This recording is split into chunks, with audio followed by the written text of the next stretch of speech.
अस्सलाम वालेकुम नाज़रीन, मैं हूं मंसूर अली खान और आज हमारी टीम पहुंची है IBA कराची में।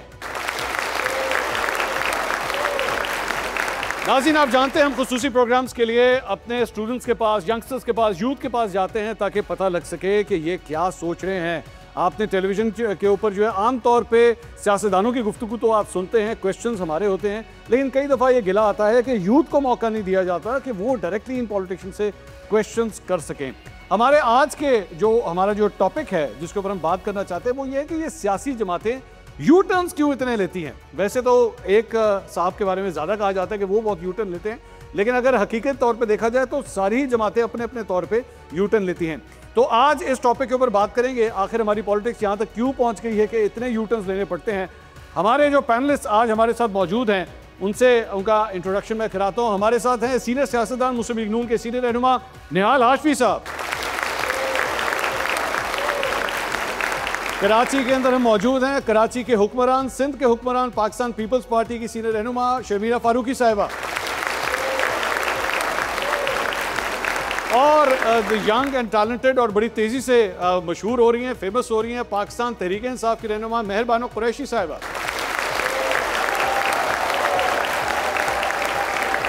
बहुत बहुत शुक्रिया, बहुत बहुत शुक्रिया, thank you so much for joining us. Nihal Hashmi साहब, आप सबसे सीनियर हैं, सबसे पहले आपके ऊपर, आपकी जमात के ऊपर ये इल्ज़ाम है वोट को इज्जत दो, वोट को इज्जत दो का नारा लगा लगा के दिमाग पक गए हमारे, लेकिन ऐसा यू टर्न लिया आप लोगों ने वोट को इज्जत देने के हवाले से कि अब तो वो टर्न भी नज़र नहीं आ रहा, वो इतना दूर हो चुका है। ऐसा क्यों? बिस्मिल्लाहिर्रहमानिर्रहीम। ऐसा यूं कि मेरे साथ जो बैठी हैं इन्होंने भी वोट लिया है, तो हम और ये साथ हो गए। जिन जिन लोगों ने वोट लिया है और अपने निशस्त जीत के आए हैं उन सबको हमने इज्जत दी और वो सब आज पाकिस्तान के लोगों की खिदमत कर रहे हैं। ठीक, तो यानी आप समझते हैं कि यू टर्न हलाल यू टर्न है? हमने यू टर्न तो नहीं लिया। अच्छा। हमने कहा जो लोग जीत के आए हैं उन सबको साथ लेके हम पाकिस्तान की खिदमत पे आ चुके हैं। 2024 का इलेक्शन जिस तरह आप लोगों ने जीता, जिस तरह के वोट लिए, वो वाकई वोट को इज्जत दी गई? धांधली हुई है केपी में। केपी में? जी। अच्छा, ठीक ठीक, अच्छा, सिर्फ केपी में हुई और कहीं नहीं हुई? वो तो शर्मिला बताएंगी सिंध के बारे में। चलिए शर्मिला साहबा के पास आ जाते हैं। शर्मिला साहबा, अब 90s के अंदर हमें बताया गया कि नवाज शरीफ साहब कितने करप्ट हैं, हमें बताया गया कि नून लीग से बुरी जमात कोई नहीं है, लेकिन एक मेजर टर्न आप लोगों ने ले लिया जब आप लोगों ने चार्टर ऑफ डेमोक्रेसी साइन किया, और उस वक्त से लेके जो मोहतरमा आपके साथ बैठी हैं ये जमात आपको तंग करना शुरू हो गई कि जनाब आप दोनों का आपस में जो है वो इकट्ठ हो गया है, आपस में मुका जिसके एक लफ्ज़ इस्तेमाल किया जाता था। इतना बड़े यू टर्न का कोई नुकसान उठाना पड़ा आपको? जी शुक्रिया मंसूर साहब, एंड अस्सलाम वालेकुम to all the students over here. Mansoor साहब देखिए, हम आपस में बहुत लड़े, हमारे सियासी इख्तलाफात भी रहे, हमारे मंशूर भी मुख्तलिफ हैं, हमने एक दूसरे के ऊपर इल्ज़ाम तराशी भी की, हम बहुत सारे मरहलों से गुज़रे। नुकसान हमें ज़्यादा हुआ। हमारी लड़ाई में एक तीसरी कुव्वत आके फ़ायदा उठाती थी और आके हुकूमत पे बराजमान हो जाती थी। हमने अपनी गलतियों से सीखा, कुछ गलतियाँ इनसे हुई हैं, कुछ हमसे हुई हैं, और एक अच्छा सियासतदान और एक अच्छा इंसान वही होता है जो अपनी गलतियों से सीखता है और सुधार करके आगे चलता है। I will not go into the details कि क्या हुआ क्या नहीं हुआ, एक तवील हिस्ट्री है, हम एक सियासी हरीफ रहे हैं, इसमें कोई कबाहत नहीं है, और आज भी हमारे तर्ज़ सियासत बड़ी मुख्तलिफ है, हमारे जो मंशूर हैं बड़े मुख्तलिफ हैं, और हमारे टेम्परामेंट्स भी बड़े मुख्तलिफ हैं। लेकिन जब हमने ये देखा कि हम अब जब आपस में लड़ते थे और लिटरली एक दूसरे की टांग खींचते थे तो जमहूरियत को नुकसान पहुंचता था। शहीद बीबी बैठी, मियाँ साहब बैठे, और ये फ़ैसला हुआ कि हमने एक दूसरे के साथ मफ़ाहमत के साथ चलना है। हम एक दूसरे की जमात में ज़म नहीं हुए, लेकिन हमने मफ़ाहमत के साथ चलना है। I think one of the most important and relevant documents to date has been charter of democracy, मिसाक जमहूरियत, और उसके तहत जब हम आगे चले तो हमने बहुत सारी अपनी रंजिशें, शिकायतें, गिले शिकवे एक तरफ रखे, और मुल्क की बेहतरी के लिए और जमहूरियत की बहाली के लिए हमने एक दूसरे का साथ दिया और आज तक दे रहे हैं। इसमें बहुत दफ़ा हमें पॉलिटिकली नुकसान पहुंचा, क्योंकि बेसिकली हम इनके साथ बहुत सारी चीज़ों पे अलाइन नहीं कर पाते। हमारा एक एक एक एक तनाव रहता है, लेकिन जहाँ तक प्रिंसिपल्स की बात है, पीपल्स पार्टी प्रिंसिपल्स पे कॉम्प्रोमाइज़ नहीं करती, लेकिन कौमी सलामती पे, मुल्क की सॉवरेनिटी पे, वहाँ पर हम एक दूसरे के साथ हैं। देयर इज़, उसमें कोई सियासत नहीं है। मेहरबानो साहिबा, यू टर्न का लफ्ज़ तो आपने बहुत दफ़ा सुना, आपकी जमात के ऊपर बड़ी तनकीद होती रही। आप लोगों ने फ़ौज के हवाले से 3.5 साल जो हमें सिखाया, समझाया और कि फ़ौज के साथ ताल्लुकात ठीक करना कितना ज़रूरी होता है, आज ऐसा मेजर यू टर्न है आप लोगों की तरफ से कि अभी इस्टेब्लिशमेंट के हवाले से जो आप लोग अब हमें समझाते हैं, तो ये इतना बड़ा यू टर्न हज़म किस तरह होता है, ये बताइए। आई don't think it's about a U turn. मेरे ख्याल में तहरीक इंसाफ का आज जो मौक़िफ़ है जमहूरियत को लेके, पहले भी वही था। आज जो हमारा मौक़िफ़ है, जो हमारा मंशूर है, जो हमारा नज़रिया है, हम तो उससे नहीं हटे। हाँ, शर्मिला बीबी ने ज़रूर कहा कि मिसाक़े जमहूरियत एक बहुत ही I think one of the most important मुआहदा जो दो जमातों के बीच में हुआ, मगर चार्टर ऑफ डेमोक्रेसी अगर इसको एक मुआहदे के तौर पे देखा जाए और एक लफ्ज़ी कार्रवाई के तौर पे कागज़ पे क्या लिखा है तो बहुत अच्छा लगता है, मगर उसके कितने पाबंद हैं ये जमातें जो उसका हिस्सा बनी हैं, क्योंकि उसमें सिर्फ ये नहीं था कि ये दो जमातें आपस में नहीं लड़ेंगी, उसमें था ये दो जमातें आपस में नहीं लड़ेंगी ताकि कोई तीसरी कुव्वत मजबूत ना हो। क्या आज आप यहाँ पे स्टूडेंट्स बैठे, ये इस मुल्क का मुस्तकबिल है।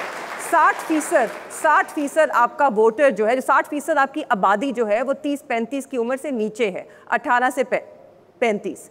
इनसे पूछ लीजिए कि क्या इन्हें लगता है पीपल्स पार्टी और PMLN के इत्तेहाद से जमहूरियत मजबूत हुई है या वो तीसरी कुव्वत मजबूत हुई है? क्या ये इकट्ठे इसलिए आए हैं कि ये एक सियासी जमात को बाहर रख सके क्योंकि वो सियासी जमात बहुत ज़्यादा मकबूल हो गई है, या ये इकट्ठे इसलिए आए हैं कि जमहूरियत को तक़वियत मिलती है? अस्सलाम वालेकुम, मेरा नाम कमर अब्बास है और मेरा ताल्लुक़ गिलगित बल्तिस्तान से है। हमारी आवाज़ तो ऐवानों में नहीं पहुंच सकती, लेकिन ऐवानों में जो बैठने वाले लोग हैं उन तक हम पहुंचा सकते हैं। मेरा सवाल ये है कि क्यों ये तीन पार्टी जो सियासी हुक्मरान हैं जितने भी पाकिस्तान के, क्यों गिलगित बल्तिस्तान को जो है ना दीवार से लगाया जाता है? क्यों हमें जो है ना झूठे दिलासे दिए जाते हैं? जब बात आती है दरिया सिंध की, K2 की, नंगा पर्वत की, राका पोशी की, तो ये सब पाकिस्तान का है, लेकिन वहाँ के 23 लाख आवाम जो है ना पाकिस्तान के नहीं है। नियाज़ साहब, आपसे सवाल है गिलगित बल्तिस्तान के हवाले से। जी, ये बहुत ही ठीक और टाइमली इनका सवाल है, करना भी चाहिए था। जब 1948 में हम UN गए थे कश्मीर के इशू पे, तो उस वक्त जो लीडरान थे उन्होंने GB को भी कश्मीर के साथ नत्थी कर दिया था। अब चूँकि वो एक इंटरनेशनल फोरम पे एक डिस्प्यूटेड टेरिटरी के तौर पे दिया गया है, तो इसलिए एक टेक्निकल सा नॉकआउट है। अदरवाइज़ GB के लोग और GB उतने ही पाकिस्तान का हिस्सा जितना कराची या सिंध है। मैं एक बात कह दूं, हमारे दौरे हुकूमत में जब हफीज़ुर रहमान साहब इक़्तिदार में आए तो उससे पहले GB रहने की जगह नहीं थी, बहुत ज़्यादा कत्ल व गारतगिरी था, और ये नौजवान इसकी तस्दीक करेगा कि हमारी हुकूमत 5 साल में एक कत्ल नहीं हुआ। जी, अस्सलाम वालेकुम, मेरा नाम निज़ार करीम है और मेरा भी ताल्लुक़ गिलगित बल्तिस्तान से है। तो मैं आपसे ही मुखातिब हूँ सर कि आपने जो अभी कोट किया है यहाँ पे कि गिलगित बल्तिस्तान में आपकी हुकूमत से पहले बहुत कत्ल व गारत थी, तो आपको एक चीज़ करेक्ट करा दूँ कि गिलगित बल्तिस्तान पाकिस्तान का वाहिद पुरअमन इलाका है जिसको आप जो है ना सॉफ्ट इमेज बना के पाकिस्तान को प्रमोट करते हो, पहली बात, ठीक है। और दूसरी बात, आपको एक और चीज़ आपको करेक्ट करता जाऊँ कि आपके ही हुकूमत में जो आपके मोहसिन नकवी साहब हैं, इन्होंने हमें कहा था अगर गिलगित बल्तिस्तान का कोई भी नौजवान PTI के किसी भी धरने में रोड पे निकलेगा, हम इसको दहशतगर्दी डिक्लेयर करेंगे। तो आप हमें ये कहते हैं कि गिलगित बल्तिस्तान के अवाम इतने ही पाकिस्तानी हैं, तो आपकी इतना कंट्रोवर्सी क्यों है आपके बीच? Thank you. इसके जवाब मेरे ख्याल से मोहसिन नकवी साहब ज़्यादा बेहतर दे सकते हैं।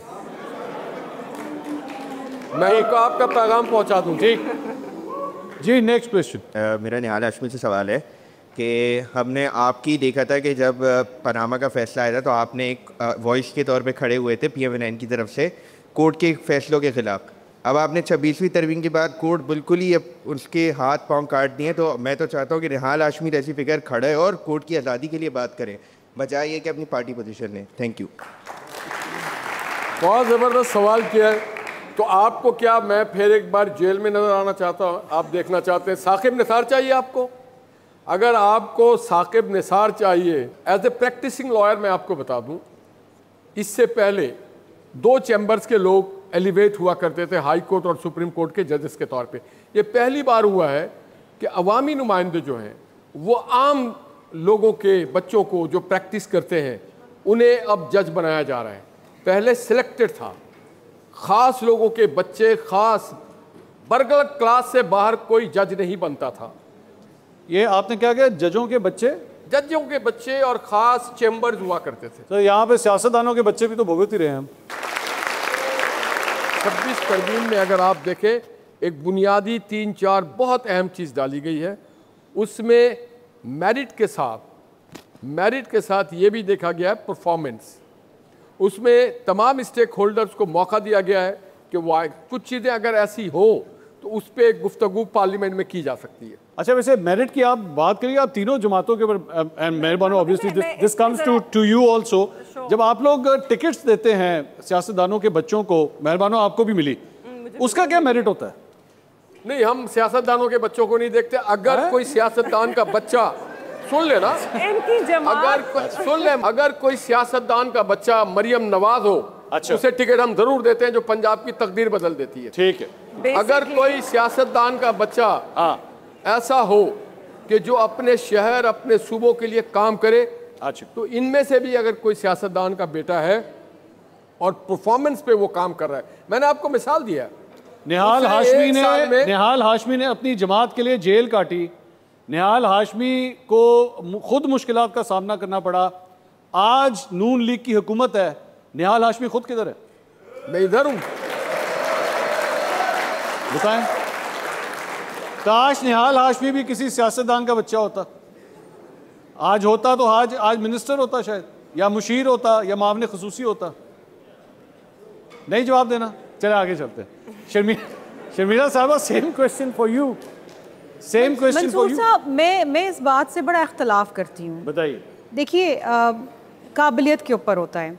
अगर एक डॉक्टर का बच्चा आगे डॉक्टर बनना चाहता है, और होता है, अगर फैमिली में 3-4 बच्चे हैं, बाप से या माँ से मुतासर होकर अगर डॉक्टर बनना चाहता है, तो क्या उस पर रुकावट है कि डॉक्टर का बच्चा डॉक्टर नहीं बन सकता, या प्रोफेसर का बच्चा आगे एजुकेशनिस्ट नहीं बन सकता, या इंजीनियर का बच्चा इंजीनियर नहीं बन सकता? इस पर तो किसी को एतराज़ नहीं होता। मुझे एतराज़ है। एक सेकंड, मुझे एतराज़ है, क्योंकि ये एग्जांपल मेरे ख्याल में सूट नहीं करती। नहीं, बिल्कुल सूट करता है। डॉक्टर का बच्चा पेशा बनाने के लिए, पैसे बनाने के लिए डॉक्टर बनता है। आप सियासतदान का बच्चा पैसे बनाने के लिए सियासतदान बनता है? देखिए, ये परसेप्शन क्रिएट करना गलत है, और ये परसेप्शन ही गलत है। वाई? अगर आपका बच्चा मेहनत करता है और उसके अंदर वो जिसे कहते हैं ना शौक है एक प्रोफेशन को फॉलो करने का, तो आप उसको क्यों रोकेंगे? आपका बेटा या बेटी कल अगर सहाफत में आना चाहे तो हम ये कहें कि नहीं जी वो तो ये गलत बात है। नहीं, एक सेकेंड, वो ये गलत बात है कि जी वो सहाफ़ी है तो बच्चा नहीं सहाफ़ी बनना चाहिए। इसी तरह सियासतदान का बच्चा, अब अगर आप देखिए सदर जरदारी साहब के बच्चों में से 2 बच्चे सियासत में आए हैं, एक नहीं आना चाहती थी, वो नहीं आई। इसी तरीके से कुरैशी साहब के बच्चों में मेहरबानो और जैन अगर सियासत में आए, तो अगर उनमें काबिलियत है शरीफ तो क्या वो नहीं आए? बच्चा, जरदारी खानदान का बच्चा, या इवन फॉर दैट मैटर, चले मेहरबानो या बैठिए, शामूद कुरैशी साहब का बच्चा, यू वुड नहीं आऊंगा मैं, आपको पूरा मौका दूंगा। यू विल एक्सेप्ट कि एक्चुअली क्योंकि उनके वालिदैन इस फील्ड में होते हैं, उनके लिए आसानियां इतनी हो जाती हैं। मैं आपको बताती हूँ, आप मुझे बताइए, do you know Maryam Nawaz साहबा जो है, उनका पहला पोर्टफोलियो है, पहली दफा एमपी जी। एक सेकंड निहाल साहब, लेट मी रिप्लाई। मुझे निहाल हाशमी चाहिए, मुझे निहाल हाशमी चाहिए। मेरा सवाल ये है, मरियम नवाज पहली दफा बनती हैं एमपीए और ठग चीफ मिनिस्टर। वहां पे क्या नाम है, बिलावल भुट्टो जरदारी साहब एमएनए बनते हैं, ठग फॉरेन मिनिस्टर। बताइए, ये मौका मिल सकता है किसी को? आपने जवाब देना है, मैंने जी। देखिए, आई नो यू मंसूर साहब, नहीं मंसूर साहब, देखिए, अगर किसी में काबिलियत है और होती है, व्हाई नॉट?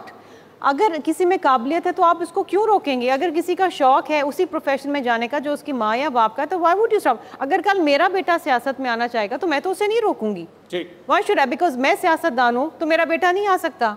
दूसरी चीज़ ये है कि हाँ, डेफिनेटली थोड़ा एज होता है, बिकॉज माहौल घर में ऐसा होता है, पार्टी में बेहतर एफिलिएशन होती है, डेफिनेटली एज होता है। आप अगर डॉक्टर हैं और आप अगर किसी इंस्टीट्यूशन के किसी अस्पताल के हेड हैं, यस आपके बच्चे को एज होगा कि he will probably get a better job, लेकिन इसका मतलब ये नहीं कि उसमें काबिलियत नहीं है। इस तरह कभी एतराज़ मैंने नहीं सुना कि जी एक एक्टर का बच्चा एक्टर क्यों बन गया, एक डॉक्टर का बच्चा डॉक्टर क्यों बन गया। हमेशा एतराज़ होता है जी मौरूसी सियासत, अगर सियासतदान है तो उसका बच्चा सियासतदान। तो आप दोनों को मौरूसियत से शुरू। चले अब जरा मेहरबानी ऐशी साहब, बिकॉज़ मेरे सामने बैठी हैं, वो गुस्से से फट जाएंगी अगर जवाब नहीं दिया। के बारे में कह रहे थे मैं ही हूँ बच्चा। सियासत में आप कहते हैं कि क्या आप जेल गए, क्या आपने जलसे जुलूस किए?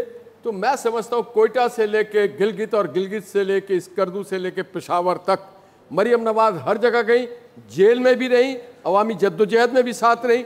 और दो फोरम होता है उसको सीएम बनाने का, एक पार्लियामेंट जो असेंबली है उसके 340 मेंबरान उसे हाथ उठा के अपना मैंडेट देते, दूसरा उसकी पार्टी। अगर दोनों फोरम में वाज़ेह तौर पे ये मैंडेट दिया जाता है तो फिर किसी इनमें से भी कोई अगर खड़ा हो कल सिंध का वजीर आला और उसकी हाउ जिसे कहे कि हाँ ये हमारा वजीर आला है, तो वजीर आला है। आप एक स्टेप भूल गए जो इब्तिदाई स्टेप है। एक सेकंड, एक जो सवाल है निहाल साहब, आज मुझे आप ये गारंटी करके कह सकते हैं, आप आज हम 2025 में बैठे, गारंटी करके कह सकते हैं कि शरीफ खानदान की जो तीसरी नस्ल है वो भी लीडर नहीं बनेगी? अगर बासलाहियत होगी तो आ जाएगी, अगर उसमें सलाहियत होगा जेल जा सकते हो, वो इंशाल्लाह होगी। पाकिस्तान के चप्पे वो में होगी। जा सकते हो। कौम सर 2 पीढ़ियों तक आ रही है तो तीसरी में भी होगी इंशाल्लाह, हो जाएंगे। अब देखें इंडिया में चौथी नस्ल है, मोतीलाल नेहरू, जवाहरलाल नेहरू, इंदिरा गांधी, राजीव गांधी और अब राहुल। हमारे साथ भी यही होना है यानी। ठीक है, मेहरबानी साहब जी। अब एक मैं ही हूँ, मैं एक सियासतदान की बेटी हूँ और मैं सियासत में आई, तो मेरे ख्याल में इस पे सबसे ज़्यादा अगर किसी वेट के साथ कोई बात कर सकता है तो मैं कर सकती हूँ। देखिए, टिकट आप दिलवा सकते हैं अपने बच्चे को, वोट नहीं दिलवा सकते अनलेस फॉर्म 47 का बंदोबस्त हो गया हो कहीं से।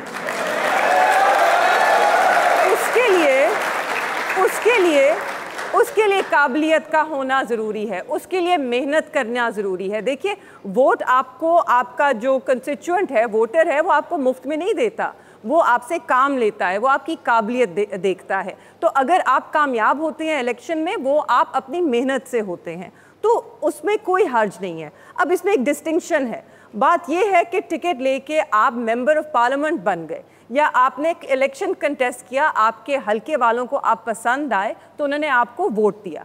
शायद पहले इलेक्शन में आपके वालदैन का जो एक, उन्होंने भी अपना एक इज़्ज़त बनाई है, एक मेहनत की है, उसका आपको बेनिफिट मिलेगा। दूसरे इलेक्शन में नहीं मिलेगा, दूसरे इलेक्शन में वो आपकी कारकर्दगी देखेंगे। तो येस ऑफ कोर्स एक एडवांटेज है, एक लेग अप ज़रूर है, वो हर बंदे को जो अपने वालदैन के प्रोफेशन में जाएगा वो लेग अप मिलता है। मगर इसके अंदर डिस्टिंक्शन ये है कि सिर्फ क्योंकि अगर आपके वालदैन जो हैं वो सियासत में हैं या वो अपनी सियासी जमात के सरबराह हैं, तो क्या आपको ऑटोमेटिकली एक चांदी के प्लेटर के ऊपर आपको उस पार्टी की लीडरशिप मिलनी चाहिए? और does that have to be earned? वो 4 जलसे करके या 2 साल जलसे करके कुछ माह जेल जाके क्या वो आपको क्वालिफाई करता है? क्योंकि ऐसा तो फिर जमात में बहुत से लोग हैं जिन्होंने उससे ज़्यादा जलसे किए, 20-20 साल किए, बहुत ज़्यादा जेल काटी। जेल काटना, जलसे करना, सिर्फ तहरीक का हिस्सा होना आपको ऑटोमेटिकली हाई ऑफिस के लिए क्वालिफाई नहीं करते। उसके लिए आपकी इंटेलेक्चुअल कैपेसिटी भी होनी चाहिए है, आपका कोई एक्सपीरियंस होना चाहिए, वर्क एक्सपीरियंस, जो अनफॉर्चुनेटली ना बिलावल भुट्टो साहब के पास है। Yes, he went to Oxford, he is an Oxford graduate. तो देख लीजिए, फिर उस्मान बुज़दार अच्छे रहे आपकी नजर में, उस्मान बुज़दार अच्छे रहे क्योंकि मरियम बीबी, उस्मान बुज़दार के ऊपर पाकिस्तान तहरीक-ए-इंसाफ को एक ऑफिशियल अपॉलॉजी नहीं करनी चाहिए कि ये चांद हमने आपको दिया? Absolutely, absolutely. मैं क्योंकि जनूबी पंजाब से हूँ और उस्मान बुज़दार साहब भी जनूबी पंजाब से थे, मुझे तो बड़ा शिकवा है उनसे कि उन्होंने जनूब के लिए वो नहीं किया कि जो उनको करना चाहिए था। वो उस तरह के सीएम साबित नहीं हुए कि जिस तरह के हम हकदार थे। तो मेरा अपना शिकवा है। But coming back to Maryam and Bilawal, Bilawal Bhutto is a graduate from Oxford. His first job was Member of Parliament. His second job was Foreign Minister of Pakistan. Maryam Bibi is a graduate of question mark, and her first job was MPA and Chief Minister of Punjab. अब इसके अंदर पहला step भूल गए निहाल साहब। आपको आपकी parliament मौरूसियत ये नहीं हो सकता, हलाल मौरूसियत और हराम मौरूसियत नहीं हो सकती। बिल्कुल, मौरूसियत अगर गलत है तो वो आपकी भी गलत है, वो उनकी भी गलत है, सबकी गलत है। नहीं, not true। I have earned, मैंने अपनी जमात में अपनी जगह खुद कायम की है। मेरे वालिद जेल में थे, मेरा भाई रूपोश था। जब मैं अकेले मैदान में आई, मैंने अपना इलेक्शन ना सिर्फ अपने भाई के हलके का उस मुश्किल वक्त में संभाला जहां पीछे पीछे पुलिस होती थी, आगे आगे हम होते थे, घरों पे रेड्स हुए, हमारे कागज़ रिजेक्ट हुए, हमारे निशान छीने गए, हमें पुलिस से धमकियां आती थी। तो मैंने अपनी मेहनत खुद की, मैं अपनी जमात की आवाज़ बनी जब जमात में हमारे कोई नहीं था। आगे लेट्स मूव ऑन। अस्सलाम वालेकुम, मेरा नाम राव अब्दुल्ला है। तो मेरा सवाल निहाल साहब और शर्मिला साहिबा से, स्टार्टिंग में आपने बात की चार्टर ऑफ डेमोक्रेसी और आप लोगों की कोalition गवर्नमेंट है, तो you are like the flag bearers of democracy right now. तो मेरा ये सवाल है, 3 साल से आप लोग की हुकूमत है, तो जिस तरह मैंने देखा सबसे बड़ी पार्टी पाकिस्तान की PTI, उसको क्रश करने की कोशिश की गई है, लोगों की चादर चार दीवारी को पामाल किया गया है, आज़ादी सहाफ़त को क्रश होते हुए मैंने देखा है। तो इस सब में डेमोक्रेसी कहाँ गई? मेरा यही सवाल था कि क्या डेमोक्रेटिक कंट्रीज़ में ये होता है? देखिए जी, बात ये है कि even the worst form of democracy is better than dictatorship, और हमें सिस्टम में रह के सिस्टम की दुरुस्तगी करनी है। It is a struggle, it is a struggle in the parliament, it is a struggle on the streets, it is a struggle everywhere. हमने जो स्पेस दे दी है ना, वो स्पेस हमें लेनी है। माजी में जो हुकूमत रही वो किसी एम्पायर की उंगली पे बैठ के तो आ गई, लेकिन उससे बहुत नुकसान हुआ। हमें वो स्पेस वापस लेनी है, और वो जमात आज भी बात कहती है कि हम बात करेंगे इस्टेब्लिशमेंट से, बल्कि जबकि आइन में कहीं भी नहीं लिखा कि आपने इस्टेब्लिशमेंट से बात करना है। सियासी जमातें सियासी जमातों से बात करती हैं, और हमने बारहा PTI को कहा, बल्कि मैं तो गवाह हूँ इस बात की क्योंकि मैं पार्लियामेंट के अंदर हूँ। मैंने खुद देखा है चेयरमैन बिलावल भुट्टो जरदारी साहब को PTI को इन्वाइट करते हुए कि आप आएँ, हमारे साथ जुडिशल रिफॉर्म्स करें, आप हमारे साथ इलेक्टोरल रिफॉर्म्स करें। 2018 में जब हम अपोजिशन में होते थे तो बिलावल भुट्टो साहब चिल्लाते थे कि हमारे पास फॉर्म 45 भी नहीं है, और PTI वाले हम पे हंसते थे। आज जब वो फॉर्म 45 की बात करें, और ये फॉर्म 45 भी मोहतरमा बेनज़ीर भुट्टो शहीद ने ही इंट्रोड्यूस कराया था, ये उनके रिफॉर्म्स थे। आज जब वो फॉर्म 45 की बात करते हैं और हम फॉर्म 47 की बात करते हैं, तो ये जब तनाव आता है तो उस वक़्त भी हमने PTI को दावत दी कि आए हमारे साथ बैठें और ये रिफॉर्म्स लेकर आएँ। ये आज आपको अल्लाह ताला ने दोबारा मौका दिया है कि आप कुछ बेहतरी करें, ताकि आइंदा आने वाले इलेक्शन में जीतने वाला जीत मना सके और हारने वाला विद ग्रेस अपनी हार एक्सेप्ट कर सके। लेकिन ये नहीं आए। विद ड्यू रिस्पेक्ट, मेरे ख्याल में Pakistan is the most legislated country in the world.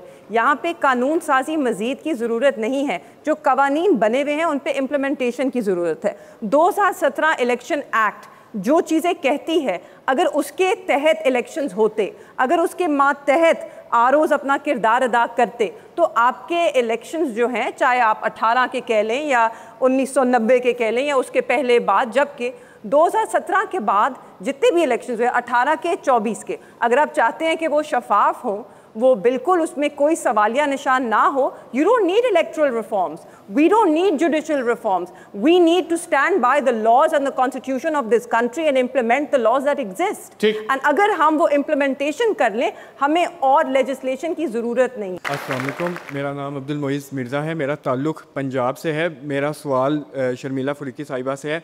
मैं उनसे ये कहना चाहूँगा कि देखिए, जब मैं पंजाब से आता हूँ, चाहे मैं बाय एयर आऊँ चाहे बाय रोड आऊँ, तो मैं जब भी सिंध या कराची वाली साइड पे आता हूँ तो एक दिल उदास हो जाता है। वो ये बात नहीं है कि आप एक घर से आ रहे हो, वैसे ही कराची के हालात देख के, चाहे आप रोड के इंफ्रास्ट्रक्चर की बात करें, चाहे आप सीवरेज के निज़ाम की बात करें, चाहे आप बिजली की बात करें, पंजाब में चाहे छोटे से छोटा शहर है, चाहे लाहौर है, चाहे जैसा मेरा ताल्लुक़ गुजरात से है, चाहे परवेज़ लाई आए हैं, चाहे शहबाज शरीफ आए हैं, चाहे मरियम नवाज़ है, या कुछ ना कुछ किया जाता है। आपकी सिंध में हुकूमत 17 साल रही है, तो आप बताएं कि आप सिंध को अब आगे क्या करना चाहते हैं? कि मतलब कुछ तो बंदा यही कहना चाहेगा, कुछ तो कर लें कि जब हम अगर आते हैं तो मतलब उदास तो ना हो। वो अच्छा, वो बेचारा इतना मासूम है, उसका ना हाथ कांप रहा था सवाल करते हुए। वो इतना बेचारा डरना नहीं है, कोई मसला नहीं। वो कह रहा है कि कुछ तो कर लें कि मुझे दुख ना हो जब मैं यहाँ पे आ रहा हूँ। आखिरी का जुमला मैं नहीं सुन पाई जिसपे हमने कहा आप कुछ तो कर लें, आप कुछ तो कर दें पीपल्स पार्टी के, मुझे दुख ना हो मैं पंजाब से कराची की तरफ आ जी। और बेचारा कांपते हुए सवाल कर रहा है। मेरा ख्याल है जी, मेरे भाई ने थोड़ी सी ज्यादती कर दी कि कुछ तो कर लें। ऐसी बात नहीं है। अगर आप आज कराची को देखें तो पहले की बनिस्बत बहुत बेहतर है। एक बात वो भी कराची से आप अगर एक वक्त वो भी था जब कराची में बोरी बंद लाशें मिलती थी। एक वक्त वो भी था जब हम शाम में टेलीविज़न देखते थे तो हमें एक नंबर मिलता था, आज 16, 13, 14 टारगेट किलिंग्स हुई हैं। वो भी वक्त होता था। एक वक्त वो भी था जब कराची में शाराएं भी नहीं थी। एक वक्त वो भी था कि जब बारिश होती थी तो बिल्कुल कराची 4-4 दिन के लिए बंद हो जाता था। आज वो वक्त नहीं है। मैं ये नहीं कहूँगी कि पंजाब भी पेरिस बन गया। हमने लाहौर की भी बारिशें देखी, मेरा ससुराल वहाँ है। मैं जब पिछले मानसून के सीज़न में लाहौर के अंदर थी तो लाहौर 2 दिन बंद रहा क्योंकि इतनी बारिशें हुई कि सारी सड़कें बंद हो गई। ये भी होता है, लेकिन ऑफ कोर्स कराची हमेशा फोकस में रहता है। शायद हमारी मीडिया मैनेजमेंट इतनी अच्छी नहीं है जितनी पंजाब वालों की है। अच्छा, वैसे शर्मीला साहब आपने कहा ससुराल आपका लाहौर में है, आप एक अनबायस्ड ओपिनियन मेरे ख्याल में दे सकती हैं। आपको लाहौर ज़्यादा डेवलप लगता है या कराची? मुझे कराची हमेशा अच्छा लगता है और हमेशा से अच्छा लगता रहेगा। नहीं, अच्छा नहीं मैं कह रहा हूँ, अच्छा तो आपका ज़ाहिर बात है होम टाउन होगा। मैं कह रहा हूँ ज़्यादा डेवलप क्या? मंसूर साहब, Lahore is much better planned.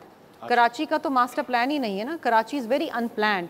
और कराची और लाहौर को आप कंपेयर नहीं कर सकते because Karachi is a metropolitan city और यहाँ की आबादी लाहौर की आबादी से बहुत ज़्यादा है। और आई एम सॉरी, मैं खुद अंदरून लाहौर भी जाके देखा ही हूँ। अच्छा, मैंने वहाँ पर भी जो कचरा देखा है, जो गंदगी देखी है। हाँ, कुछ अरसा पहले इतनी नहीं होती थी शहबाज शरीफ साहब के दौर में। उसके बाद जब बोजदार साहब का दौर आया तो अल्लाह की कसम, मैं झूठ नहीं बोल रही कि वाकई ख़राब हो गया था। और वाकई ये तो मतलब आई अप्रिशिएट मेहरबानों के ये खुद अपने वजीर आला को कह रही है कि जी उस काबिल नहीं थे, वो छोड़ गया तो जनूब के लिए कुछ नहीं कर सके तो सेंट्रल के लिए क्या करते। लेकिन बात ये है कि यस, बेहतरी आ रही है। Punjab is a huge. Let him answer this. एक बेटा खड़े हो, कांपना नहीं। अच्छा ये बताओ, आपने कहा आपके ताल्लुक पंजाब से, ये बताओ कि आपको पंजाब की डेवलपमेंट आप उसको 10 में से कितने मार्क्स दोगे? देखिए, अगर लाहौर की बात की जाए वो तो आप कह लाहौर से आगे भी निकलो ना। नहीं, मैं आपको बताता हूँ, मेरा ताल्लुक गुजरात से है। चाहे उधर परवेज लाई आए हैं, उन्होंने काम किया है। चाहे उनके मतलब वो भी, उनके बेटे भी आए हैं, उन्होंने भी, चाहे वो उन पे आप जितने भी इल्ज़ाम लगाए, मगर उन्होंने गुजरात की आवाम के लिए कुछ ना कुछ करने की कोशिश की है। चाहे उन्होंने हॉस्पिटल बनाया है, उन्होंने यूनिवर्सिटी दिया है और सड़क का इंफ्रास्ट्रक्चर भी है ना। गुजरात में तो करेंगे ना। मैं चाहे गुजरावाला की बात, सिंध का बताएं। सिंध का मैं आपको पहली बात बताऊँ, जब मैं पहली दफ़ा आया बाई रोड, तो जैसे ही आप मोटरवे से उतरे तो मैंने कहा यार मैं किधर आ गया। मैंने कहा मतलब वो ये बताएं, पता मैं आपको ये बताना चाहता हूँ कि हम सफ़र करते हैं, जैसे मैं गुजरात से लाहौर जाता हूँ बाई रोड, हमें मार्केट नजर आती है, मतलब हमें नजर आता है कि इसका मैं आपको प्लीज मोटरवे का मुझे जवाब देने दें। इस मोटरवे, ये मोटरवे से उतरे हैं बिठा। नहीं, एक second. I know what, no आगे तो बताने दें उन्हें। I know what he is talking about. और ये तकलीफ हमें भी है, इसलिए तकलीफ है क्योंकि ये जो मोटरवे है फ्रॉम हैदराबाद टू सक्खर, ये वफाक ने बनानी और वफाक हमें पैसे आज भी एक सेकंड प्लीज लेट मी। ये जो M6 मिसिंग लिंक है, दिस इज कॉल्ड M6, ये कराची से शुरू होकर पेशावर तक जाता है। इसमें जो बीच का जो लिंक है ना, हैदराबाद टू सक्खर, वो नहीं बन पा रहा है। जब एक्निक में हम बैठे तो जी लाहौर से बहावल नगर का जो है वो मंसूबा हो गया, वो अप्रूव हो गया, उसकी फंडिंग भी आ गई, लेकिन जो हैदराबाद से सक्खर थी उसकी फंडिंग नहीं आई। और हमने यही कहा कि ये जो मंसूबा है ये इंटर प्रोविंशियल है, ये कराची से पेशावर को लिंक कर रहा है, ये M6 है, इसको बनाएं। और जिसमें हमारा इस वक्त भी PML की गवर्नमेंट से झगड़ा चल रहा है जी। मथुर, इसमें मैं ऐड कर दूं कि हमने 3 साल पहले पैसा दे दिया था, 4 साल पहले। नहीं, मुझे पैसा नहीं दिया था आपने। जमीन खरीदते हुए DC मिठियारी, ये सबको मालूम है, 4 अरब रुपया लेके खा गए। मटियारी तो आता ही नहीं, खा गए जमीन के पैसे खा गए। DC साहब हाला और मिठियारी के इलाके में पीपल्स पार्टी मैं तो DC साहब का नाम ले रहा हूँ। तो DC किसने लगाया? मंसूर साहब। और मुकदमा नैब में चल रहा है। आप बिल्कुल गलत बयानी करें, इसलिए गलत बयानी कर रहे हैं क्योंकि इस मंसूबे के पैसे कभी आए नहीं। 2022 के अंदर तो वो जो 2 डीसी भागे फरार, वो कौन से पैसे लेके भागे? 1 सेकंड, 4 अरब का ही नहीं पता किधर गए। 1 सेकंड, आप कह रहे हैं दे दिए, वो कह रहे हैं मिले ही नहीं। एक तो मंसूर साहब, मेरा ख्याल है निहाल हाशमी साहब सियासत से थोड़े दूर हो गए तो इनको अपडेट नॉलेज नहीं है। मैं बताती हूँ, बात ये है कि ये मंसूबा पब्लिक प्राइवेट पार्टनरशिप में गया था, लेकिन वो जो पब्लिक प्राइवेट पार्टनरशिप वाली कंपनी थी वो भाग गई। वो चली गई क्योंकि वो नहीं फिजिबिलिटी नहीं कर सकी चीजें। हो गया यार आप गलत बात क्यों कर रहे हैं ना भाई? ये रेटोरिक ना करें ना, ये रेटोरिक ना करें प्लीज निहाल साहब, इसे सीरियस मैटर। इसको समराइज देखिए, बात ये है, उसके बाद जब से लेके अब तक हम फेडरल गवर्नमेंट से ये दरख्वास्त कर रहे हैं कि आप प्लीज हमें पैसे दे दें।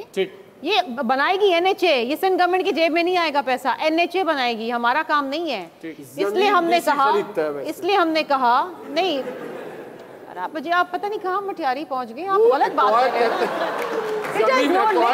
डीसी और वो फिर contract, it has no link to M6 यार, इट हैज नो लिंक। चले आगे बढ़ते हुए एक सेकंड मंसूर साहब, चीज शर्मिला आज भी हम बात कर रहे हैं कि आप अगर लाहौर से बहावल नगर का मोटरवे मंजूर कर रहे हैं तो पहले आप M6 तो बना दें, हैदराबाद टू सक्खर। इस पे हमारा झगड़ा चल रहा है। अग्रीड, ये बिल्कुल एक इनकी दुरुस्त बात है। असल में मसला ये है कि PMLN एक वो शरीफ ख़ानदान पे शुरू और ख़त्म होती है, तो वहाँ पे एक तख्ते लाहौर है जिसके कैदी सिंध वाले भी हैं और हम जनूबी पंजाब के लोग भी हैं।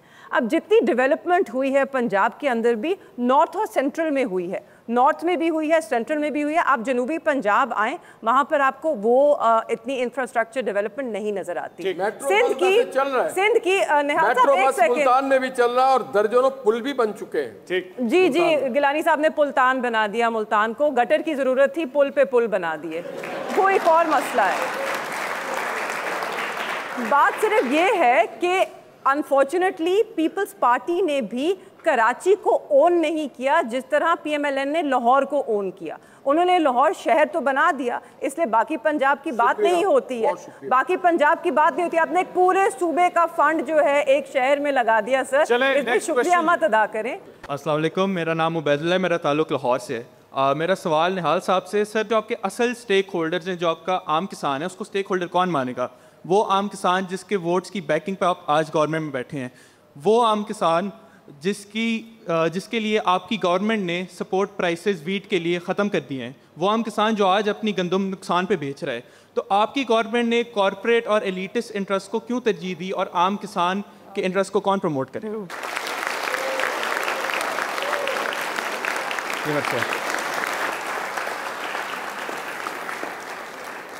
मैं एक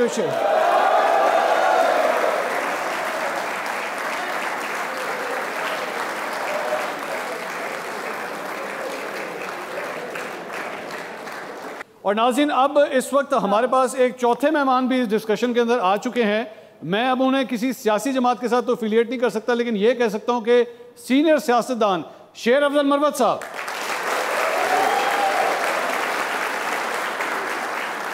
बहुत शुक्रिया मरवत साहब। मैं सबसे माजरत खां हूँ, कराची के ट्रैफिक में फंसा हुआ था। जी, और दाद देता हूँ कि ऐसी शाहराहों पे मैं आया हूँ, कमाल की गर्द गुबार और जंप्स, इधर रुके उधर निकले, वो कहते हैं ना, इधर डूबे उधर निकले, उधर डूबे इधर निकले। ठीक, निहाल साहब आपसे नौजवान ने सवाल किया था, आप जवाब दीजिए। बहुत अच्छा सवाल है, क्योंकि पाकिस्तान बुनियादी तौर पे एक एग्रीकल्चर मुल्क है, एग्रो बेस्ड कंट्री है, और इन्होंने किसान के हवाले से बात किया। तो अब बहुत सालों बाद जितने भी स्टेक होल्डर्स हैं वो बैठ के ये सोच रहे हैं कि पाकिस्तान को GPI में हम ले जाएं, ग्रीन पाकिस्तान इनिशिएटिव में, ताकि पाकिस्तान के किसान खुशहाल हो और हम ज़्यादा से ज़्यादा पैदावार दे सकें। तो ये सवाल ठीक है, रिलेवेंट क्वेश्चन, ठीक, इंशाल्लाह जमा खातिर रखें, हम उसको एड्रेस करेंगे। I am sorry, I have to speak. इन्होंने जिसका जवाब दिया उसे तो साफ जाहिर होता है कि नून लीग को वाकई जो एग्रीकल्चर है, ज़राअत है, उसका कुछ पता नहीं, और ये उनकी पॉलिसीज़ में भी छलकता है। पहले तो सबसे पहले स्टार्ट करते हैं PDM 1 हुकूमत शहबाज शरीफ साहब, जब उन्होंने गंदम इंपोर्ट की तब भी जरूरत नहीं थी। फिर हम उठ जाएंगे। नहीं निहाल साहब, क्योंकि आपके पास जवाब नहीं है, थोड़ी हिम्मत कर लें, थोड़ा हौसला कर लें। जिस हिम्मत और हौसले के साथ आप एक चोरी शुदा मैंडेट पे बैठे हैं ना, आज उसी हिम्मत के साथ मेरी बात सुन लें। आपकी जो ज़राअत की पॉलिसीज है, नहीं निहाल साहब, 2018 के चोर आज दूसरों को आप निकालें। एक सेकंड, 2018 का इलेक्शन ले आए, 2024 का इलेक्शन ले आए, दोनों खोल दें। और अगर आप कहीं अच्छा मुहज़्ज़ब तरीके से 17 सीटों पे सारे मुहज़्ज़ब आपने हुकूमत बनाई सब काबिल है, एहतराम, सब आप थोड़ी शर्म कर लें। और शर्म आप लोग करें, शर्म तो आप लोगों को करना चाहिए कि आपने पाकिस्तान को इस मुकाम पे पहुंचा दिया। कमिंग बैक टू जो ज़राअत का आपने बात की, देखिए उसके बाद मोहसिन नकवी साहब जब चीफ मिनिस्टर से उन्होंने गंदम यूक्रेन से नाकिस गंदम इंपोर्ट की, जब उनको पता था कि हमारा बम्पर क्रॉप होने वाला है, उसके बाद हम क्या देखते हैं, और इनके दौर में गंदम की स्मगल की गई, चीनी एक्सपोर्ट किया गया और फिर इंपोर्ट किया गया। सर मैं आपको बताऊं कि हमारे अच्छा मैं क्वेश्चंस ले लूं प्लीज। नहीं, this is too important topic. हमारे दौर में जो आपकी ज़राअत है ना, उसके अंदर आपकी इतनी इम्प्रूवमेंट और इतनी ग्रोथ हुई थी जो इस वक्त श्रिंक कर रही है। पिछले साल 30% 2 पॉइंट पे आ गया। निहाल साहब, if you just allow me to finish, क्योंकि आपकी नाकिस पॉलिसीज है। ओके, तो then I will argue and I will speak loudly because I can. पर आप इन बच्चों को क्या सिखा रहे हैं कि आपने शर्म नहीं है? Such no, I will teach how to शर्म करें। निहाल साहब, अस्सलाम वालेकुम, मेरा नाम अब्दुल मोइज़ है और इस डिस्कशन के बाद इतना तो आइडिया हो गया कि आप हमारे आइडियल नहीं हो सकते कम से कम। लेकिन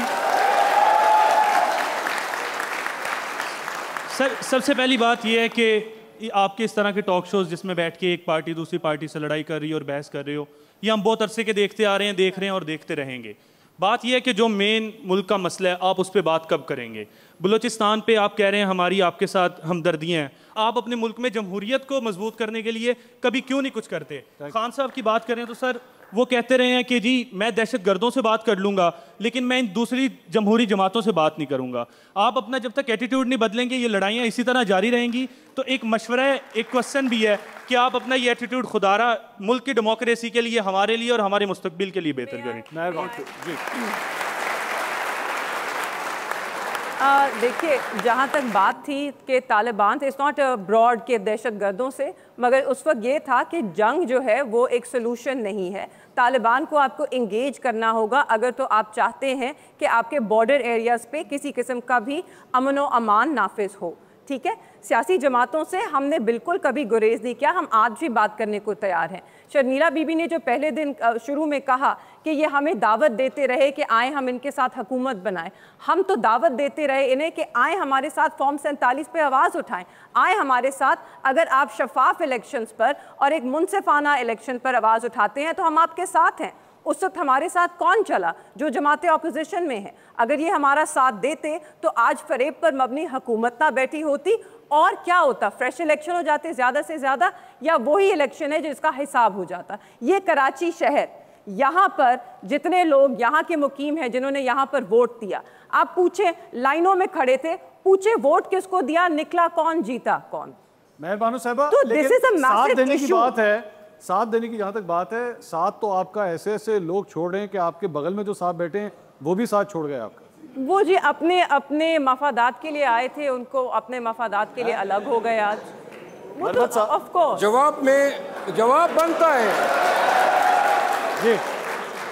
मैं मफादात के लिए आया था, आपके भाई ने अपना ज़मीर बेचा। ज़मीर बेचा, आज कभी टीवी चैनल पे और आज एक सेकंड असेंबली में आया है। शर्म आनी चाहिए। खान के नाम पे वोट लेने वाले आज नून के बगल में बैठे हुए। आप अपनी बात कर रहे हैं, आप बिल्कुल बहुत अच्छा किया आपने कह के। शर्म आनी चाहिए आपको। खान के नाम पे आपने वोट दिया, आज खान के नाम पर आप बदजुबानी करते हैं, बुशरा बीबी के ऊपर इल्जाम लगाते हैं, अलीमा खानम साहिबा पे इल्जाम लगाते हैं। धोखा तो नहीं किया है ना? आपने बिल्कुल धोखा किया है। प्लीज जरा आप तमीज के दायरे में रहिए, क्योंकि आपके पास कोई सबूत नहीं। आज भी मेरे वालिद हैं, जो 600 से जायद दिन से पाबंद सलासल है, आपने अभी मेरे खानदान पर आपने इल्जाम लगाया। मेरे वालिद ने इस जमात के लिए ना सिर्फ कुर्बानी दी, वो एक सही लीडर है, उसकी अजमत को सलाम। Sir, you can't flip flop on your statements. Earlier आपने कुछ और कहा। नहीं, तो प्लीज आप देखते हैं कि जो पॉपुलर बात है, इल्जामात मरवत साहब, बात नहीं, आप में प्लीज मरवत साहब, अगर आप मफादात के लिए ना आते तो आज जमात के साथ खड़े होते। मफादात कहां से सुरखाब के पर आप लोगों ने मेरे सर पे रखे? कोई आपको जानता नहीं था, आपको कोई जानता नहीं था, आपको कोई जानता नहीं था 2 साल पहले। तो आपको कौन जानता था? तो सर मैंने तो कोई मफादात नहीं उठाए ना, आप तो असेंबली में पहुंचे पीटीआई की वजह। चले मरवत साहब की बारी, जी बोलिए। एक मिनट, इन्होंने कहा जी मैं मफादात के लिए आया था।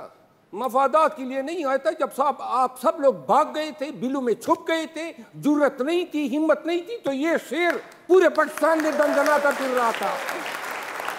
जब पाकिस्तान तहरीक इंसाफ का झंडा कोई नहीं उठा सकता था, पुलिस और एजेंसियों के डर से सारा पाकिस्तान की पूरी पीटीआई की लीडरशिप जो है गारों में छुपी हुई थी। मुझे तो आप लोगों की औकात मालूम है ना, किसी और को मालूम हो या ना हो, मैं हर हल्के में गया हूँ। इस कराची में मैं आया था और कराची के लोगों 16 के हल्कों में मैंने कैंपेन की है और सारी सीटें यहाँ हमने जीती है, MQM को दे दी गई। मुझे आज कोई पेगोर देता है कि मैं मफादात के लिए आया था।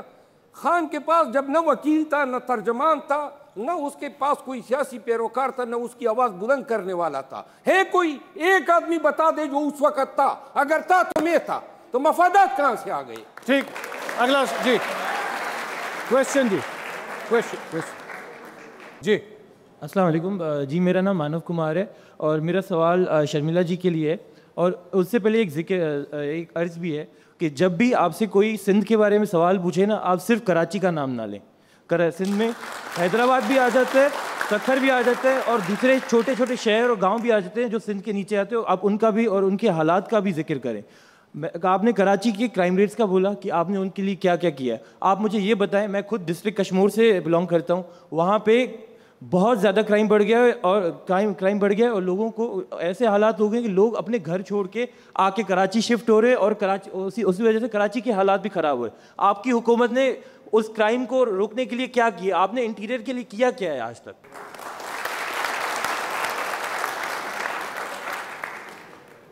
मेरे भाई, मैंने कभी भी ये नहीं कहा कि सिंध का मतलब कराची है और मैंने कभी भी कराची को सिंध से अलग नहीं समझा।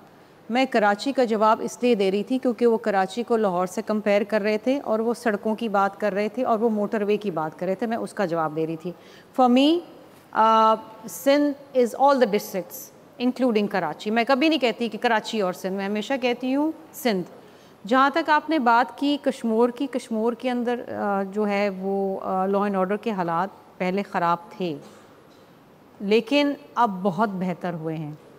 शायद आप मेरी बात से सहमत नहीं होंगे और शायद मैं आपको मुतमईन भी नहीं कर पाऊँ। आप पता नहीं किस इशू के बारे में बात कर रहे हैं। अगर कोई स्पेसिफिक इशू है तो आप मुझसे पूछ सकते हैं, मेरे पास जवाब हुआ तो मैं बता दूँगी, क्योंकि मुझे नहीं पता एग्जैक्टली आप किस इशू के बारे में बात करें।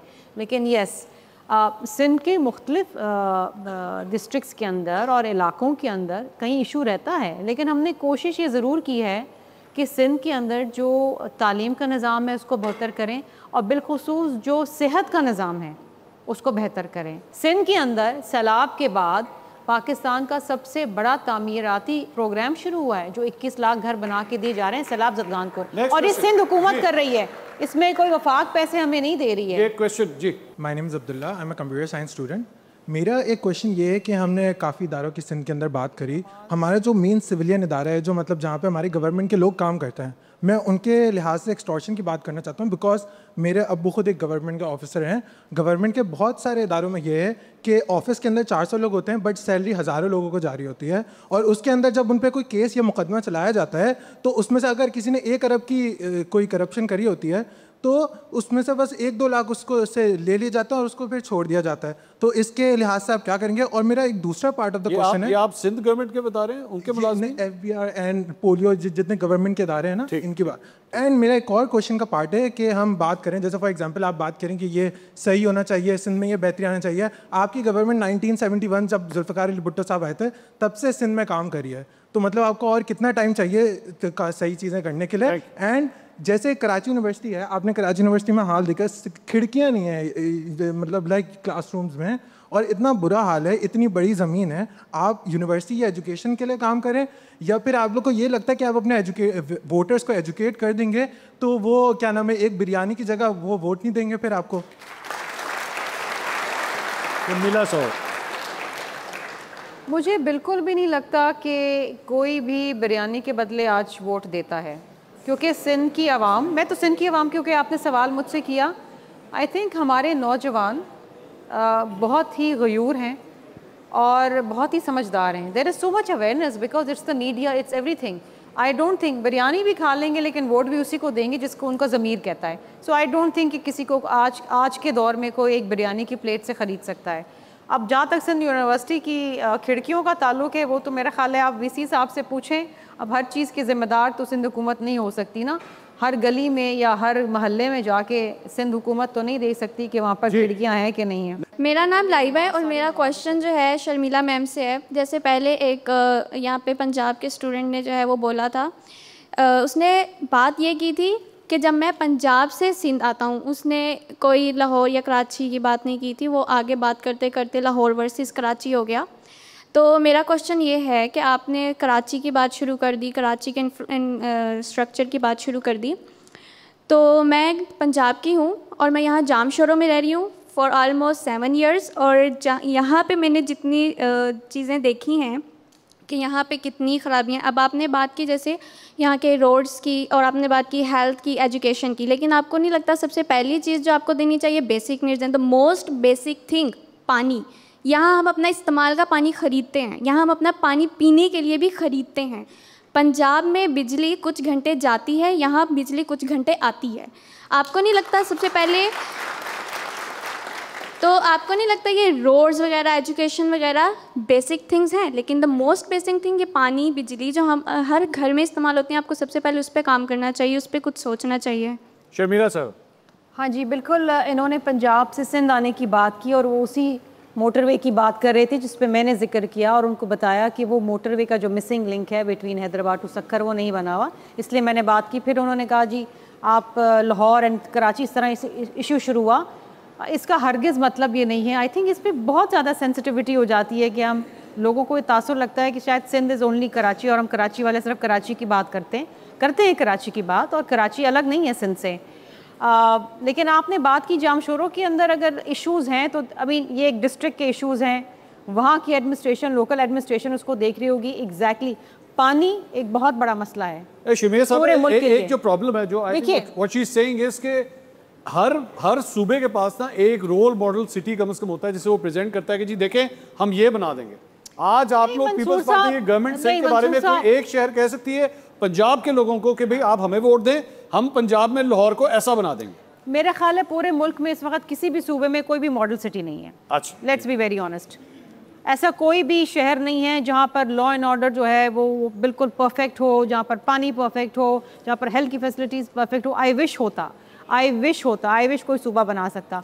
लेकिन बात यह है कि बिल्कुल सही कहा बीबी ने कि साफ़ पीने का पानी ये एक बुनियादी हक है एक इंसान का, वो हमें अनफॉर्चुनेटली नहीं, कुछ चीज़ें जो होती है ना उसके ऊपर मजाक नहीं होता। ये एक अफसोसनाक बात है। 2008 से गवर्नमेंट है आपकी? नहीं, मैं अपनी गवर्नमेंट की सिर्फ बात नहीं कर रही। 17 साल हो चुके मंसूर साहब, मैं पूरे पाकिस्तान की बात कर रही हूँ। पूरे पाकिस्तान के अंदर इस मुल्क में कहीं भी साफ पीने का पानी फ्री मुहैया नहीं है और एक basic necessity of life, it's a human rights issue. Unfortunately हम अपने मुल्क में किसी भी सूबे के किसी भी शहर या किसी महल्ले किसी गली में मुफ्त साफ पीने का पानी नहीं दे पाए। ये बहुत अफसोसनाक बात है। My name is Ubaidullah and I am a BBA third year student.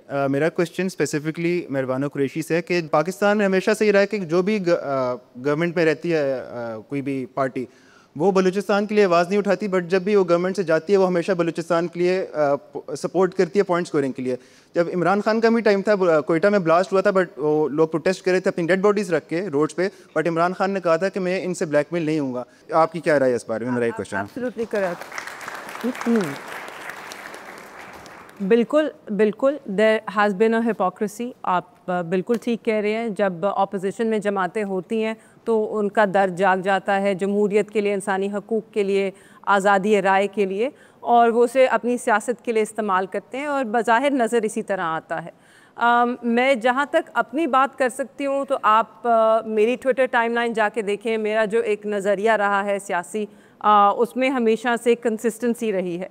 मैंने कंसिस्टेंटली एक ही सोच रखी है पॉलिटिकली इस इशू पर। टुडे 100% हर जमात की एक सियासी लर्निंग होती है। तहरीक इंसाफ ने बहुत सीखा है पिछले 3 सालों में, और मुझे उम्मीद है कि वो आपको फ्यूचर में, मुस्तकबिल में आपको मायूस नहीं करेगी।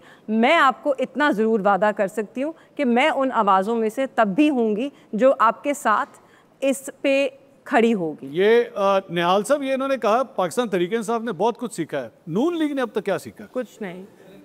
इतने सालों में आप लोगों ने क्या सीखा? आज अगर आप बैठे हो, आपकी हुकूमत है, आपने क्या सीखा? आप क्या बताएंगे? हमने ये सीख लिया। वोट को इज्जत दो। कमिटमेंट पाकिस्तान के लिए, जमहूरियत के लिए और तरक्की के लिए, तरक्की के लिए, जमहूरियत के लिए और पाकिस्तान के लिए। ठीक। कंप्रोमाइज नहीं, इन 3 सब्जेक्ट पे कंप्रोमाइज नहीं। अच्छा, कोई कॉम्प्रोमाइज नहीं करना। और तरक्की तो हम मानते हैं, खूब तरक्की कर ली है। बहुत शुक्रिया मेहरबानों, कुरैशी साहबा, शेर मरवत साहब, निहाल हाशमी साहब। नाज़रीन, प्रोग्राम से अब तक के लिए इतना ही। IBA के स्टूडेंट्स थे, बड़े तुंदो तेज़ किस्म के ये लोग सवालात करते हैं। I must comment them, one of the best crowds that I have seen. बड़े अच्छे इन्होंने क्वेश्चंस किए। This means the mind is working. Programme से अब तक के लिए इतना ही। अल्लाह हाफिज़।